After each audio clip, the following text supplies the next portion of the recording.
we've got Mongols versus Mongol on the flank, but Hun pocket versus Mayan pocket, and obviously the Mayan player will almost certainly be going first. Fast Castle and Plumed Archers, which it can be a little bit slow to arrive compared to the Hun pocket going aggressive with knights. So if you get one player over here stuck in a feudal war with in this Mongol mirror we've got, and then he's only being supported quite late on by Plumed Archers coming from his pocket, and the other player's got Hun Knights coming from his pocket, then that seems like a clear advantage to me.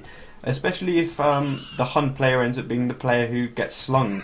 We know that the Chinese players and Chinese teams, they always seem to employ sling, even double sling at times on different maps. And the Hun player is quite a likely candidate to end up receiving the sling. So that could be quite a lot of danger for 2k4 on this side if they end up with a Mayan pocket going up against a slung Hun pocket. On the other side, we've got Mayan flank and Hun flank facing off, which is quite nice. I mean, Huns can play the pocket or the flank quite well. They're obviously one of the best pocket civs, and I think overall you would prefer them as a pocket, but certainly they won't have massive trouble going up against the Mayan flank. Yeah,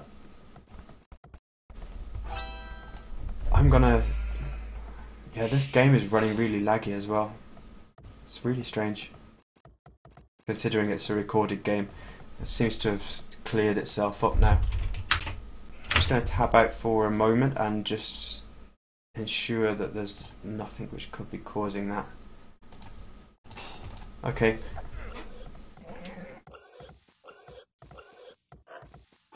And then obviously we've got Chinese versus Chinese in the pocket positions. So this side seems pretty balanced, and I think that we'll see a very evenly contested fight on this side of the map, but the kind of where the game is won and lost could end up being on the other side of the map, in my opinion, although obviously it depends greatly on what the players do and not simply what civilizations they actually have.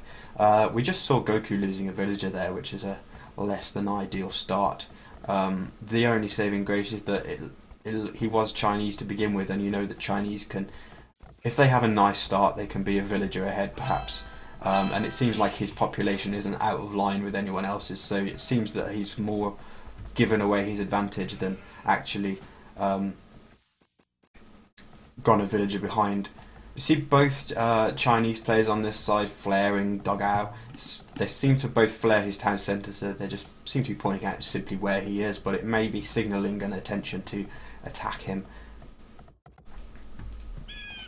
early on and try and apply a lot of double pressure to him, whilst his Mayan pocket can't come to his aid quite as quickly.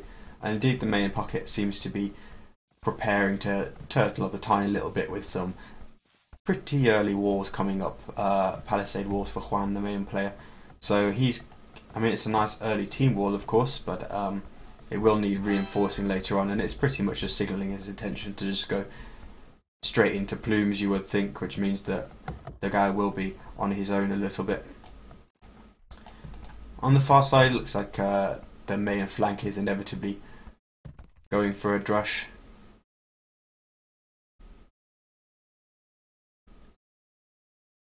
And just something that's confusing me actually is that I can't see spectator overlays up here. Like, it's saying that Yo is going to the feudal age at the moment, but there's no research bar in the top right that would normally be telling me the player's age up times and what technologies they're researching. So this is going to be sort of casting in the dark age, if you like, casting in the as it used to be when you couldn't see everything that was going on.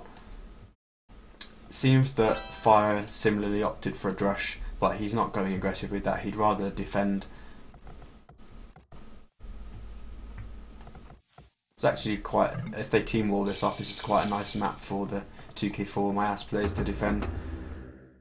You can see that the Chinese players are also team walling quite extensively already. You imagine that they will finish that off over here, and at the moment Yo is kind of walling himself in a way that suggests he's not going to be part of the team wall. He's going to potentially just wall himself in, but there's going to be a gap here, you would think.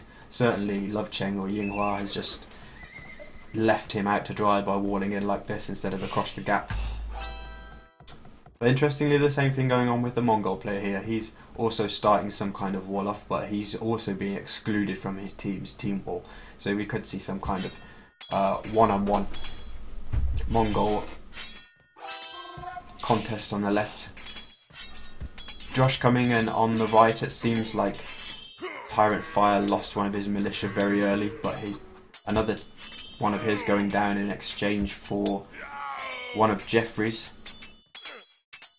Seems like Fire just is going to pick up Jeffrey's scout with that final militia though, which is quite nice really, because he looked like Fire's Drush was going to end up going down without having achieved too much, but certainly, well, Fire's scout has gone down too, so we're even on that front. Actually, Fire's came out ahead in the Drush, so I just failed to take stock of things there. Some scout fighting on the microing guard to get the hills here. Looks like Zhao Zhong is going to be forced back with Goku scout having much more HP. One militia latching onto one wolf latching onto Fire's remaining militia, so that the remainder of Fire's Drush is probably not going to really be in play. And to be honest, it wouldn't do anything with these walls on this side. As I predicted, on the left side we're going to see both Mongol players going scouts fighting it out in the feudal, so it will be interesting to see if the predictions that I made at the start of the game about the difference in speed at which the pockets would come to help out their flanks actually manifests itself.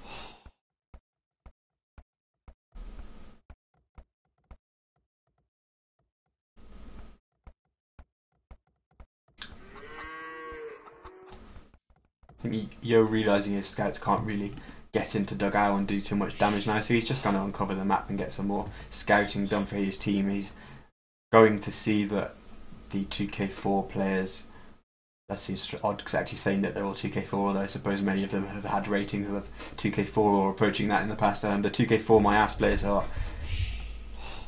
Yo will be seeing that they're all walled up. And the same thing on this side, Goku gaining the equivalent information for his team, seeing that the Chinese players are all team walled.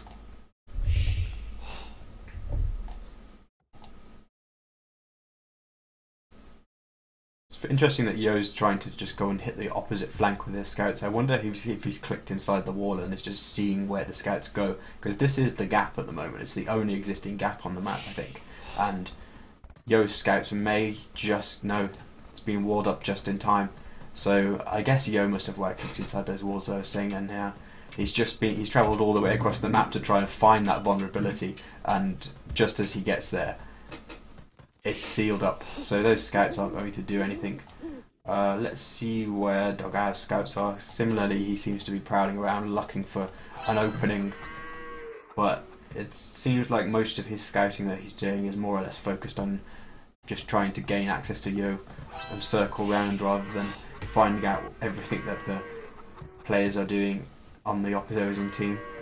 Fire seems to be scouting, just signalling those scouts are indeed prowling about out there. I'm going to check to see if any of the players are actually slinging now. Fire is on archery ranges, Goku is on a stable. Looks like Juan is going to be sling actually. Mei and sling, not castle drop plumes. I would have been able to pick up on that sooner if I'd have been able to actually see the technologies, because I would have seen that Juan was staying in the fuselage with that.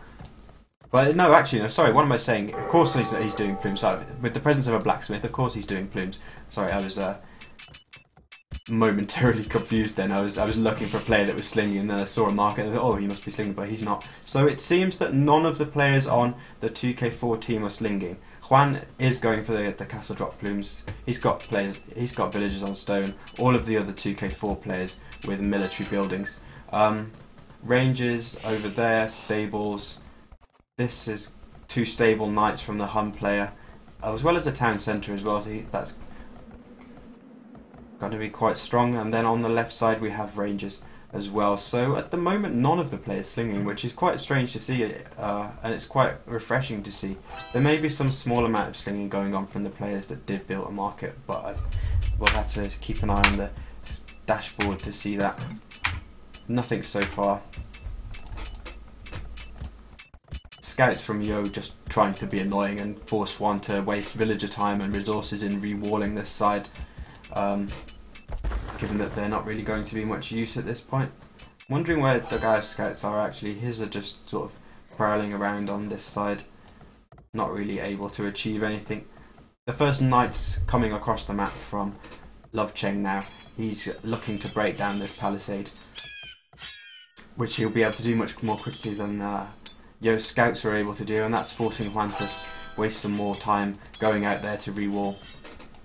Gonna switch to Juan's point of view. He's managed to get his castle up now, so he'll be producing plumed archers sooner or later. And he did have the resources to add more town centres, so he's going to be getting his economy running very soon. On the right hand side, we've got crossbows for Juan, supported by Goku's knights, and even Doghouse scouts over here. Zhao Zhong's knights did come forward, but they were out of position a little bit compared to the crossbows of Jeffrey and were faced by 3 armies, so forced to retreat, now taking a small hill advantage, but Fire has so many more crossbows that this fight is not looking like a particularly good one. However, Zhao Zhong's knight has more knights, and it's very hard to see who's going to come out of this fight on top. I think both teams took heavy losses there.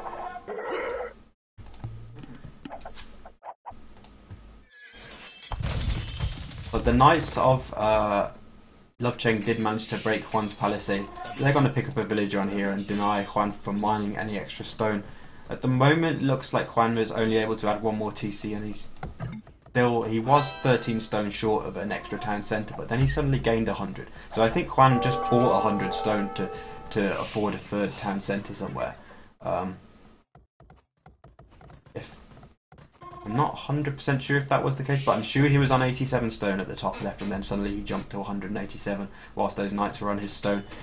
But Love Cheng's just going to move over and try and raid the opposite pocket, picking up a few villagers of Goku, not Jeffrey here. It's so easy to mix up green and grey.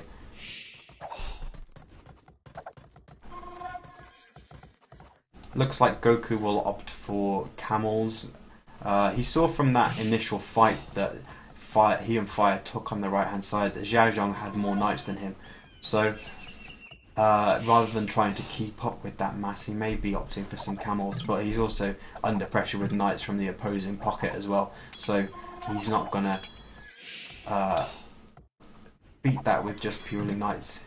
Some camels are a wise choice in that situation, I think. On the left side, it looks like the Gao opted for 2 stable knights as the Mongols versus Yo going for crossbows in the Castle Age. That's pretty understandable considering that the Gao will be getting archery units from the pocket. So it's more or less mirrored in terms of 1 archer unit and 1 stable unit coming from each player, although once the plumed archers are out in sufficient numbers, they will obviously be more powerful than the crossbowmen. And actually, Juan does have that, starting to get that mass up now of plumed archers. This is quite nice for Yo that his scouts are still here and more or less all alive. They've all, okay, a couple of them are on low HP, but he was managing to continue being a nuisance to Goku with those. As Love Cheng's knights were over here, I saw that Yo was moving in with his scouts somewhere over here and just being a nuisance, distracting, and hopefully I doing a little bit of eco. Looks like the 2k4MyAss players are just trying to see what they can achieve raiding around the edge of Juan's base, but that is a lot of crossbows for Yo, and they've got this positional advantage at the moment.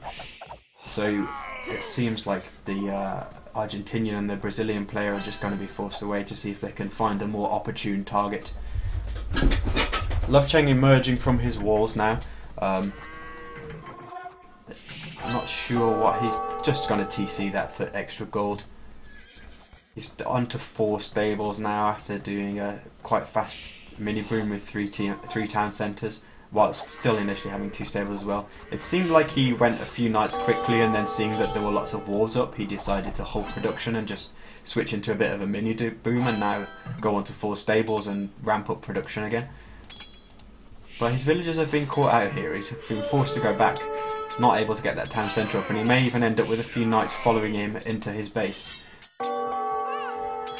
Dagao could even potentially have left that gate open, because there were between the knights and the plumed archers there were enough to take on Love Chain's knights then, and they could have gone in. Although this is a very compact base with overlapping town centres, it would have been difficult to do too much damage, and of course Yo's crossbows would have come to his aid, so I think it would have been a bit suicidal to try and go into the base.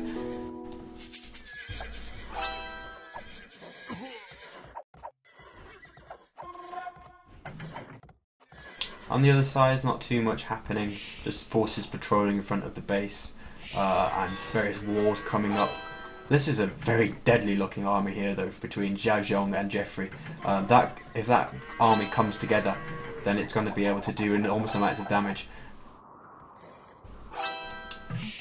And on the left side, it seems that the Chinese have a numbers advantage over here. Love Cheng with more knights, and that amount of crossbows is definitely much more powerful than this smaller number of plumed archers, although Juan is now bringing in reinforcements. But it seems that overall, if you add up the military, at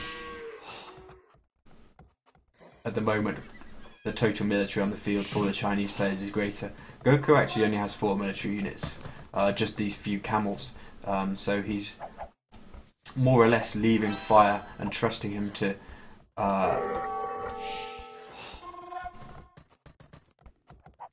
hold against 2 over here. That's why Fire is opting to go for some knights and some crossbows. I'm going to just cycle the tables again to see if there's any sling at all going on. I don't think there is. We're on naught, but sorry, I've been missing this fight while I've been watching the other armies on there. It seems these 2 armies came together. Just a few knights going down for each of the 2 players over here at the moment. We're returning to the base of Fire. It looks like he's just struggling to hold that perimeter against 2 large armies from the Chinese teams, losing almost all of his crossbowmen. In fact, all of those crossbowmen going down. He does actually have some knights, but that is so many crossbows for Jeffrey. He can almost one-shot or two-shot the knights, picking up some villages as he goes. This is looking really bad for Fire. It's been a very sort of standoffish game up until this point, with not too many kills and not too many casualties from each player, and none of the players really taking too much damage in their eco, but this is devastating for Fire. Saying that, he has killed a lot of army as well, like a lot of Xiao Zhong's knights, but it's not really worth losing more or less all of your own military and having Jeffrey's crossbows sort of immovably prowling around his base. Seems like we could be due for a big engagement here on the left, and seems like Yo's crossbows are getting caught out here. Love Cheng's knights are far away for now. Yo is taking up a nice position to protect himself against the knights here, but Juan's plumes are there behind, and all of Yo's crossbows are probably going to go down. However, they won't necessarily lose this fight depending on how effectively Love Cheng's reinforcements pick this up. In fact, it looks like they're going to take the fight. Obviously, Yo took heavy losses from this, but there's no way that the Brazilian and Argentinian player can remain there with all of those knights coming in from behind the fight from Love Cheng. They should be able to hold this hill, however, and Love Cheng sees that and retreats. On the right hand side, it looks like it's more or less the same chaotic fight over here. Fire did manage to push Jeffrey's crossbows out of this wood line, and he's just cleaned up nearly all the rest of them with a big mangonel shot there. 4 stables able knight production now, helping to push the opposing players back. But now that Xiao Zhong is adding in camels, that kind of production where he just goes heavily into knights won't really work too well either, and he's going to have to ensure he maintains a combined arms force of knights and cavalry archers as he's doing now. I think Goku needs to help his teammate out sooner rather than later. I mean, obviously Goku's going for that big boom and he wants to be one of the first up to the Imperial Age, one of the biggest economies, and then go aggressive. But the question is, like, how much will Fire have left by the time he comes to Fire's aid? Will the Chinese team have managed to do the damage by that point? Juan moving out with another castle in front of his base. That's quite a nice one. It's still taking the hill bonus whilst keeping enemy raiding away from his walls. On the left side, it looks like the Chinese team was trying to break in. Juan just doing his best to stall that with his plumes, but there's so many knights here and now Mangonel moving in that he can't hope to actually stand in the way of those blue knights. Just stall their advance for now. Forward castle on the right from Jeffrey, giving them a foothold on the edge of Fire's base and ensuring that they continue to push, and that means that Fire's just pretty much just has to retreat to this sort of line now. He can no longer hold the Chinese players in this gap in between his buildings. He's forced to give up some of his farmland and cede ground to the opposing team. On the left side, looks like Juan's still skirmishing, just trying to keep those knights from Lovcheng at bay. But it seems that the Chinese team are pushing on both sides now, and the sort of frontier of each each flank is kind of crumbling and falling back for the 2k4MyAss team. Without mangonels, it's really hard to get at these crossbows just sort of grouped up there. Fire at this point has lost a lot of his farm production and just will be hurting him. He's only on 80 villages when all of the other players are on upwards of 100, so he's behind significantly in terms of production now. His resources are not terrible though at all. He's actually got a bank of resources and he's on his way to the Imperial Age, as we can see. Yeah, I do need the dashboard, you're right. I have no idea why it's not working. It's installed, I always use it, and for some reason it's not showing up for me. I'll try and fix that before the next game, because it really adds a lot to the viewing experience, but it also means I can cast better by keeping an eye on what each player is doing and you can see the strategies. At the moment, this is my first time casting without the dashboard, and it's really difficult to kind of keep track of what's going on both sides in a big chaotic 4v4.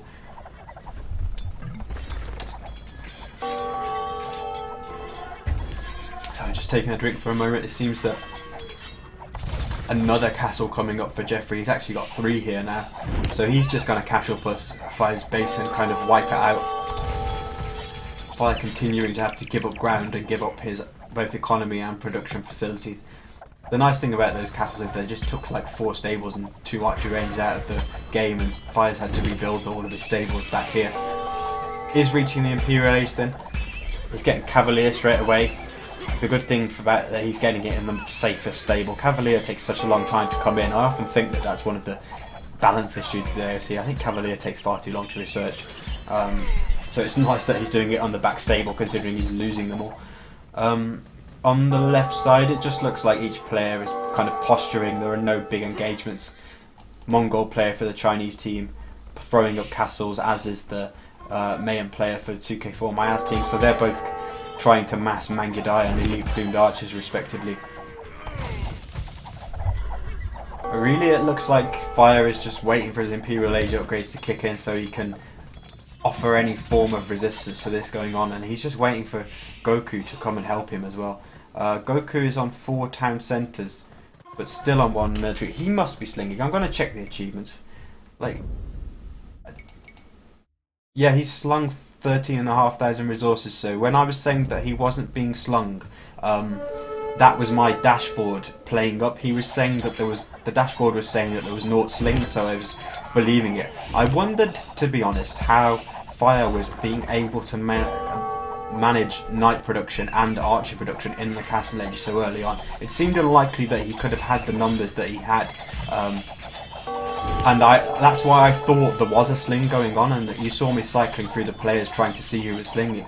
But the dashboard was telling me there was no sling, but the achievements have just told me that the dashboard is indeed broken. I thought that it seemed borderline impossible that Fire could have been making all of those units, but you never want to doubt the capabilities of such amazing players. I just thought maybe he was managing to do it somehow. Right. No, the dashboard isn't working fine anymore. As I was just saying, the sling is there from Goku, but the dashboard was telling me that it wasn't, which is why I've been sort of slightly not up to date on what's going on in this game. I suppose that's the problem when you come to believe the dashboard and rely on it normally, and then you don't actually have it, or it's not working, and you think it becomes more difficult to cast. Seems like just Treb Wars on this right hand side. Right now, looks like Mongols are going to lose one castle here, but this is an enormous amount of paladins moving in from Lovecheng. I'm just going to flick to the other side very quickly. Looks like just another push on the castle from Fire. Let's go back here to see these paladins coming in. I think Lovecheng will probably just take out a Treb or several Trebs and then retreat in order to avoid the Mongol player losing any castles, because he can't stand and fight into these castles alone with so many Plumes and Mangudai, but with Yo's Mangudai there as well, he may well take this fight.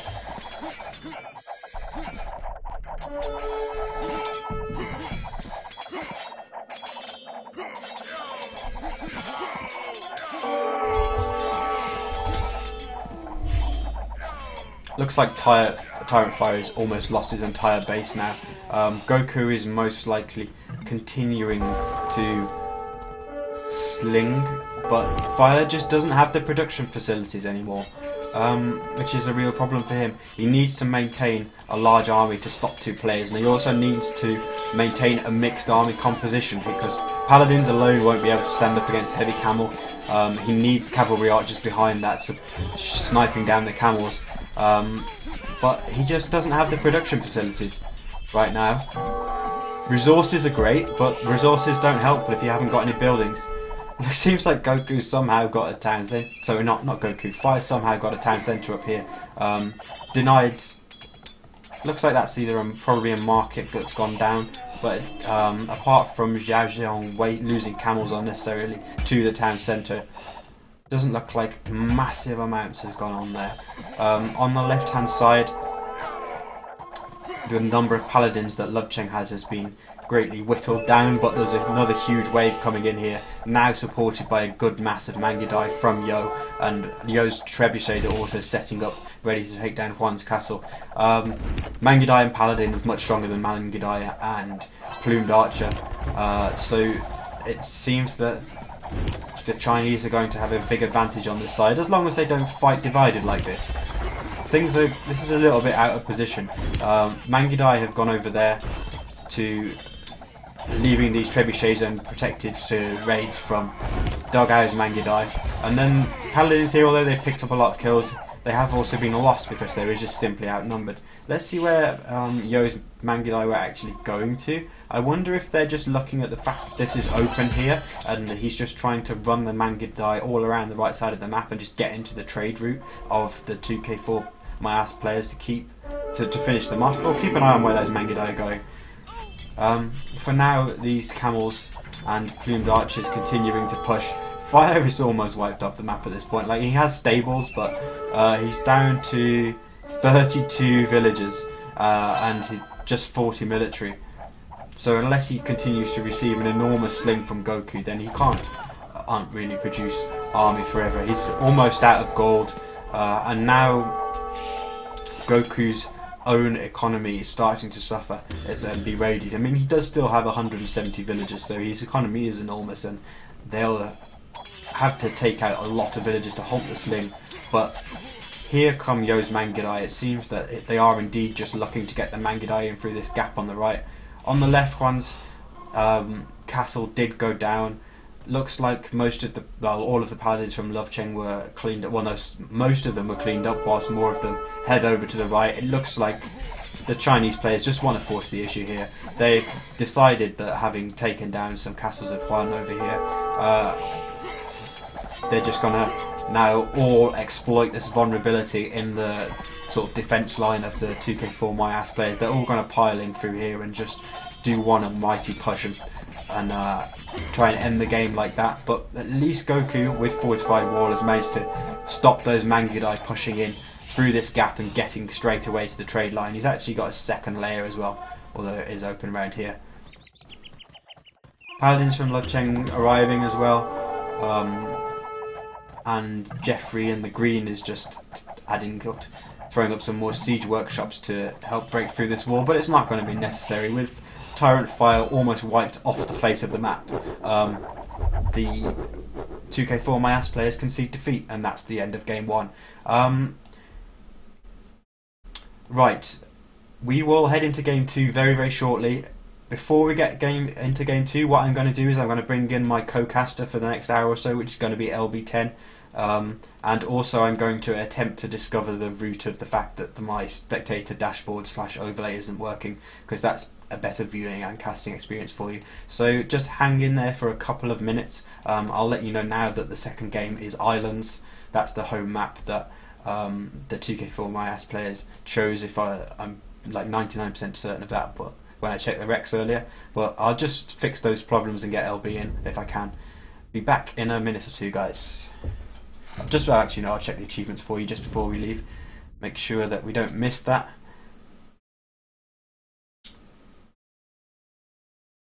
Okay, so we can see that Fire killed the most units on his team as well as losing the most. So he was producing enormous amounts of army from multiple production buildings as well as multiple types of production buildings, trying to keep that mixed army together in order to hold against 2 different players from the opposing team.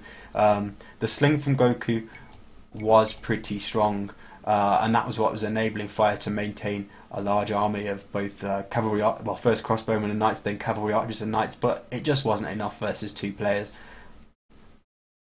I'm sorry I didn't pick up on the sling earlier in the game, but like I was sure a sling was going on, but because of the spectator dashboard was suggesting to me that it wasn't, that was why I was thinking, oh, well, maybe somehow Fire's just managing to pump out these units, but obviously it was unlikely that he would be able to do that just under the steam of his own economy. Goku did manage a big boom, so that was why his sling was so strong. But we can see that Fire never truly got into the game. Considering he was receiving sling, you need to add a large economy behind that as well yourself. Like 80 villagers didn't quite. That was the point when he started to get pummeled by the opposing armies. Hello, LB. Hello. I can hear myself echoing in your headset or whatever. Okay, wait 1 second. Okay, should be fine now. Okay, I'm going to talk. I didn't hear an echo, that's brilliant. Okay, nice. Yeah, I still had your stream open, so. Oh, okay, yeah. Are you... I'm in your game room, but I couldn't speak it, so. Yeah. No, it should be. Maybe you aren't late spectate, because it's like co-op watching a recording, so maybe you can't late spec. I'm still hearing myself echo a little bit. Yeah, I just turned you up. Wait, I need to fix this. Okay, should be fine now. I'm watching. Okay, it's good now.